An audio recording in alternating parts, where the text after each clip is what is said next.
நேயர்களுக்கு என் அன்பான வணக்கம். நான் உங்கள் அட்சய லக்ன பദ്ധதி ஜோதிடர் மோனிகா ராஜ்கமல். இந்த வீடியோ பதிவில் நம்ம பார்க்க இருக்கிற தகவலானது மீன ராசி மீன லக்னக்காரர்களுக்கு அதிர்ஷ்டம் தரக்கூடிய நிறமாகட்டும், அதிர்ஷ்டம் தரக்கூடிய குறியீடு, இந்த இரண்டு விஷயங்களை பற்றி தான் இந்த வீடியோ பதிவில் நான் இப்போ சொல்ல போகிறேன். முதல்ல இந்த ராசி லக்னக்காரர்களுக்கு அதிர்ஷ்டம் தரக்கூடிய நிறம்னு பார்த்தோன்னா பல நிறம், அது மாதிரி மல்டி கலர்னு சொல்லக்கூடியது தான் உங்களுக்கு அதிர்ஷ்டம் தரக்கூடிய நிறங்களாக அமைகிறது. ஸோ தாராளமாக மல்டி கலரில் ட்ரெஸ்ஸு வாங்கி போடுறது அல்லது மல்டி கலரில் ஏதாவது ஒரு பொம்மை ஆகட்டும், இல்லை திங்ஸ் ஆகட்டும், வாட்சு, ஏதோ ஒரு ஐட்டம் நீங்கள் தாராளமாக நீங்கள் பார்க்குற மாதிரி வச்சுக்கிட்டிங்கன்னா கண்டிப்பாக உங்கள் வாழ்க்கையில் மிகச்சிறப்பான பலன்கள் அப்படிங்கிறது ஏற்படும். அடுத்து பார்த்தீங்கன்னா வியாழக்கிழமை தோறும் சிவன் கோவில்களில் இருக்கிற குளங்களில் இருக்க மீன்களுக்கு உங்களால் முடிந்த அளவுக்கு உணவு நீங்கள் போடலாம்.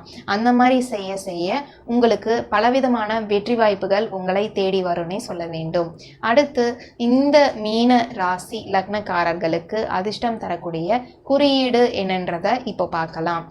உங்களுடைய குறியீடு பார்த்தோன்னா எதிரெதிரே வர்ற மீன் தான் குறியீடு. இந்த இரண்டு மீன்கள் எதிரெதிரே இப்படி வரும். ஸோ அந்த குறியீடு தான் உங்களுடைய சின்னமாக அமைகிறது. ஸோ இந்த மீன் சின்னமாக இருக்கிறனால நீங்கள் மீன், அதாவது அசைவம் சாப்பிட்றவங்களா இருந்தீங்கன்னா மீன் சாப்பிடக்கூடாது. அது உங்களுக்கு அதிர்ஷ்டத்தை குறைக்க ஆரம்பிக்கும்.